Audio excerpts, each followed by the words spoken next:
retrouve pour une vidéo recette où je vais partager en fait avec vous une recette que j'avais fait il y a une éternité. Je l'ai fait une fois, je l'ai jamais refaite, je sais pas pourquoi parce que c'est super bon. Et comme je suis en rééquilibrage, je me suis dit que j'allais repartir sur cette recette là. Donc moi, vous le voyez dans mes retours de course, j'achète tout le temps du jambon et j'achète souvent ce genre de petites tostinettes là pour faire des croque-monsieur ou des burgers. Parce qu'on fait souvent des croque-monsieur à la maison. Et en fait, j'avais fait une recette où j'ai remplacé en fait le pain de mie par une préparation à base de chou-fleur. Donc c'est clair qu'en termes de qualité nutritionnelle, c'est beaucoup mieux parce que le pain de mie, bah voilà, c'est de la graisse, il y a du sucre, enfin voilà, alors qu'un chou-fleur, bah, c'est un légume. Donc je vais partager la recette avec vous. J'ai rien inventé, hein. J'ai trouvé ça sur internet, j'avais trouvé ça génial. J'ai galéré pour la retrouver. Je l'ai retrouvée, donc je vais la faire avec vous.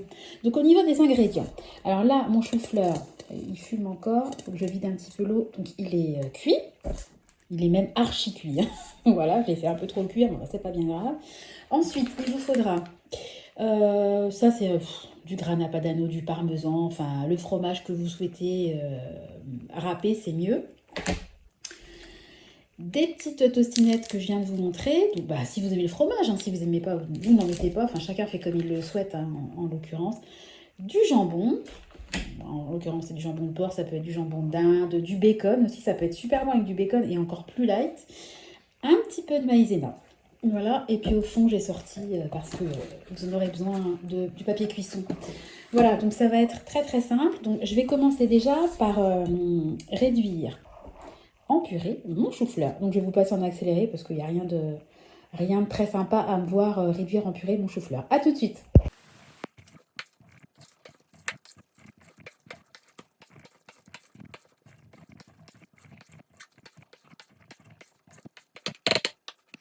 Alors ça y est, donc le chou-fleur est réduit en purée. Donc moi mon chou-fleur, je précise qu'il était surgelé. Si vous avez du chou-fleur frais, je sais que vous pouvez le réduire en morceaux et puis après le broyer, le mixer pour faire comme de la semoule de couscous. De la semoule de chou-fleur, ça a l'aspect de la semoule de couscous. Voilà.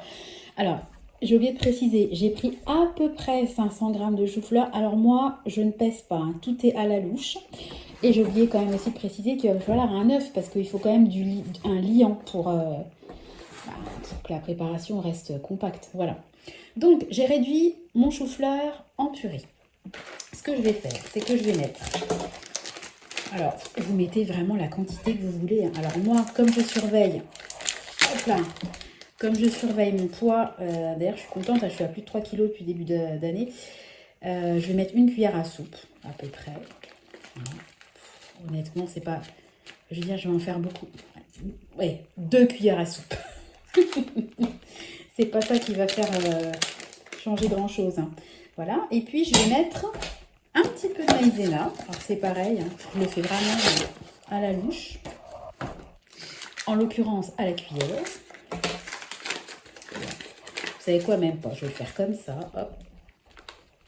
Voilà, je mets un petit peu de maïzena. Voilà.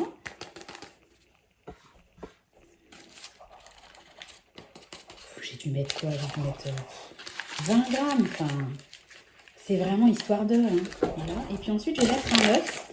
Et en fait, c'est au visuel. Et vous savez quoi? Je vais mettre la lampe. Ça ira mieux. Voilà. En fait, c'est au visuel que vous vous rendez compte si votre préparation est bonne ou pas, hein. Voilà, vous allez voir ce que ça... Alors, on prend un œuf. Tac. On le met dans la préparation. Voilà. Je vais ajouter du sel et du poivre. Enfin, du poivre. Alors, du sel. Moi, j'aime bien quand c'est salé, hein. Chacun ses goûts. Et puis, je mets ça, moi, un mélange 5 beige, j'aime bien. Voilà, hop. J'aime bien quand ça a du goût. Vous assaisonnez comme vous voulez. Ah, je vais rajouter aussi un petit peu de ciboulette. Alors, je vais prendre de la lyophilisée. J'ai oublié. Voilà, pardon. Excusez-moi, je m'étouffe. J'en ai plein dans mon jardin. J'aurais pu en cueillir, mais j'ai complètement oublié. Voilà. Alors ensuite, vous mélangez. Je suis désolée, je vous fais un petit peu bouger, hein. Alors, vous voyez, il y a un gros bout là que j'ai oublié. Je vais le passer après, hein. Je Je voudrais que vous voyez à peu près la consistance que ça doit avoir. Alors c'est pareil, hein, en fonction de la quantité, vous mettez 1 ou 2 œufs, hein, vous rajoutez un petit peu de maïzena. Enfin voilà, on essaie de faire en sorte que le mélange quand même se tienne. Donc là, vous voyez, je pense que je vais rajouter encore un petit peu de maïzena. Voilà. Alors, ça dure un peu, mais bon, j'essaie de filmer parce que si je vous dis que vous avez déjà pas le grammage, alors que vous ayez au moins un visuel. Hein. Vous voyez, je rajoute à peu près ça. Voilà. Hop. C'est renversé. On est reparti, on remélange. Voilà. Bien évidemment, tout ça, ça va passer au four, ça va cuire. Et comme on essaie un peu que ça soit grillé, si vous voulez, enfin grillé, gratiné. Moi, j'aime bien quand c'est un peu croustillant. L'idée, il faut que ça soit un peu croustillant comme du pain de mie quand vous le passez au four. Donc, c'est vrai que si c'est trop liquide, ça ne prendra pas. Hein. Voilà, donc, je ne sais pas si vous voyez bien la consistance que ça a. Voilà, c'est pas liquide, hein, mais c'est pas super non plus compact. C'est entre les deux. Voilà, donc... Je vais récraser le morceau qui reste et je vous retrouve tout de suite pour les mettre en forme. À là tout de suite. Et voilà, donc là, on se retrouve avec ma préparation. Et puis, j'ai pris mon lèche frite, voilà, du four. Je l'ai tapissé de papier sulfurisé. J'ai pris une grosse cuillère et puis une spatule parce que l'idée, en fait, c'est à la main. Alors, si vous avez un emporte-pièce de forme pain de mie, bah, évidemment, servez-vous-en. Je n'en ai pas. Après, je pourrais me servir d'un emporte-pièce rond, etc. Mais moi, je ne me prends pas la tête, je fais ça à la main. Voilà, puis je vais essayer de faire en sorte qu'elle soit à peu près carrée, comme un pain de mie. Hein. Donc, on y va. Alors, vous mettez... Hop, allez, ça commence. Vous mettez... Bon, il faut quand même une dose, hein. Vous aplatissez. Et puis après, bah, vous essayez de faire en sorte, voilà, de faire que ça soit à peu près carré. Vous voyez ? Voilà, il n'y a vraiment rien de sorcier. Alors après, effectivement, il faut essayer de faire en sorte qu'ils aient à peu près tous la même taille. Voilà, est-ce que vous voyez bien ? Voilà, on aplatit. Et puis hop, ça glisse tout seul hein, sur le papier sulfurisé. Voilà. On n'est pas au gramme près, hein, ni à la forme géométrique parfaite. Hein. On fait au mieux, hein, comme d'habitude.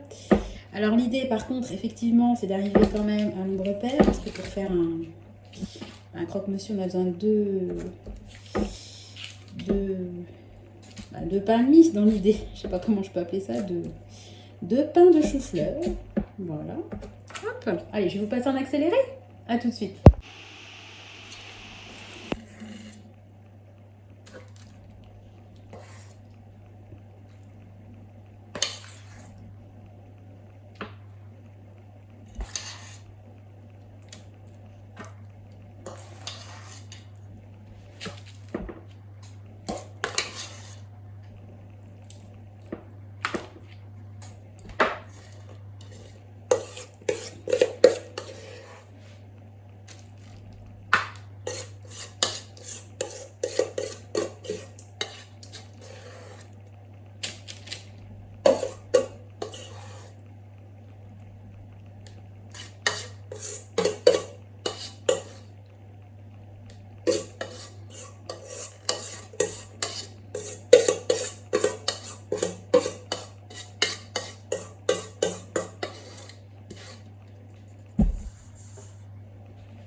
Et voilà, donc les croques chou-fleurs sont prêts à aller au four, à partir en cuisson.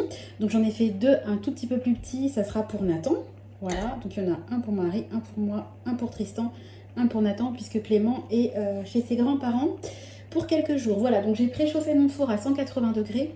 Je vais le mettre au four pendant, je pense, allez, entre 10 et 20 minutes. Je vais surveiller et je vous dirai après cuisson, quand pour moi ils auront un joli aspect, je vous donnerai le temps que ça m'a pris avec mon four, en sachant que tous les fours sont différents. Allez, c'est parti pour le four à 180 degrés. Je vous retrouve quand c'est cuit. Et voilà, donc on se retrouve à nouveau dans ma cuisine. Donc, ça y est, ils sont cuits. Donc, je vais baisser la caméra pour vous montrer un petit peu. Voilà. Donc, ils sont dorés, mais pas trop dorés, puisqu'il va y avoir une deuxième cuisson après après le montage. Voilà. Donc, pendant la cuisson, je me suis avancée. Je vous ai même filmé une vidéo pendant la cuisson sur mon équilibrage alimentaire. Donc, vous allez avoir des vidéos. Alors, j'en ai décollé un. Je voulais vous montrer, j'ai pas décollé les autres, comme ça se décolle facilement. Regardez, vous prenez une spatule. Évidemment, je vais dire ça va pas se décoller facilement. Bah oui, forcément. Le petit s'est décollé facilement. Non, si, ça se décolle. Regardez, vous voyez. Voilà, hop, on va essayer celui-là. Regardez, vous voyez. Voilà, donc là, ce que je vais faire, c'est que je les décolle. Attendez, il faut un gant. Il faut que je prenne un gant parce que, hop, regardez mon beau gant. Pas beau. Voilà, que je puisse quand même les manipuler. Donc je vais mettre ensuite une tostinette par personne, donc une tostinette pour tout le monde sauf mon chéri qui en aura deux, et puis du jambon. Voilà, je vais les assembler et puis les remettre un petit peu au four, vraiment histoire que le fromage fonde, même si à mon avis il va fondre super vite vu que là je viens de les sortir du four. Donc je vais déjà mettre le jambon. Ah non, je vais déjà mettre une tostinette pour chéri. Alors. Voilà, donc qu'est-ce que vous allez bien voir? Donc, hop, lui, il en aura une. Ensuite, tac, il va avoir, je vais mettre 2 morceaux par personne. Donc, j'ai essayé de les couper à peu près, voilà, de sorte que ça fasse à peu près la taille. Hein. Après, on n'est pas à ça près, hein, voilà. Ensuite, je mets le petit chapeau par-dessus. Vous avez vu, ça fume. Hein. À mon avis, même sans les mettre, comment dire, même sans les mettre à gratiner, ils vont déjà être fondus. Alors ensuite, on va faire le mien, ensuite Tristan, hein, c'est pareil. Donc on est parti. Alors, hop, un morceau de jambon. Tiens, avec le fromage au milieu, voilà, ça changera. 2 morceaux de jambon et on met le chapeau. Voilà. Et puis, on va faire celui de Tristan et celui de Clément, et celui de Nathan, pardon. Quelle idée aussi, on a pris que des prénoms en on ne s'est pas facilité la tâche. Voilà, alors je vais plier, voilà, que ça déborde pas non plus de tous les bouts. Voilà. Hop, et le dernier pour mon petit chouchou, mon petit Nathan. Voilà, donc je vais vraiment remettre ça à gratiner, je vous dis 5 minutes. En fait, c'est même pas à gratiner, je vais remettre ça au four le temps que le fromage fonde. Je vais lui prendre des petits morceaux à lui, parce que c'est quand même un petit. Hein. Voilà, il va avoir 18 mois, il les a pas encore. Hein. Voilà. On va pas non plus, hein. Ça reste de la charcuterie, hein, jambon, donc bon, c'est quand même salé. Hein. Voilà. Et voilà, donc voilà mes petits croque-monsieur. Donc je les remets au four quelques minutes et puis je vous reprends après pour la fin de la vidéo. Allez, à tout de suite. Et voilà, donc on se retrouve pour la fin de la vidéo. Donc le fromage, hein, je ne sais pas si vous voyez, hein. Voilà, il a bien fondu, donc ça allait hyper vite. Hein. En fait, je les ai même pas remis au four parce qu'en fait, je voulais les remettre au four et en fait, le temps de les mettre au four, le fromage avait déjà fondu. Donc vous voyez, voilà. Vous voyez bien, voilà, vous voyez, c'est un petit peu doré. Enfin, moi, c'est la cuisson que j'aime. Alors, je ne vous ai pas dit d'ailleurs au niveau de la cuisson. Alors, j'ai mis une vingtaine de minutes. Je suis partie à 180 et après, j'ai augmenté à 220 parce que moi, j'aime bien quand c'est un petit peu gratiné. Vous voyez, il est en train de se faire la malle, mon croque-monsieur. Moi, j'adore quand il y a le fromage coulant. Voilà, donc, petite recette économique parce que franchement, du chou-fleur surgelé, des tostinettes, du jambon, ça coûte rien. Enfin, ça coûte rien. Tout coûte, mais bon, voilà, c'est en train de fondre. Regardez-moi ça. Regardez, ça donne faim.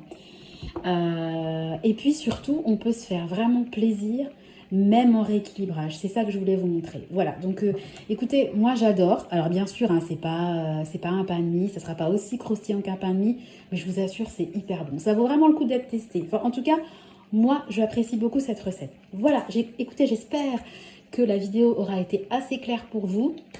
Si vous la testez, j'espère que ça vous plaira. Je vais vous faire à tous de gros bisous et vous donner rendez-vous très bientôt dans une nouvelle vidéo. Bye bye!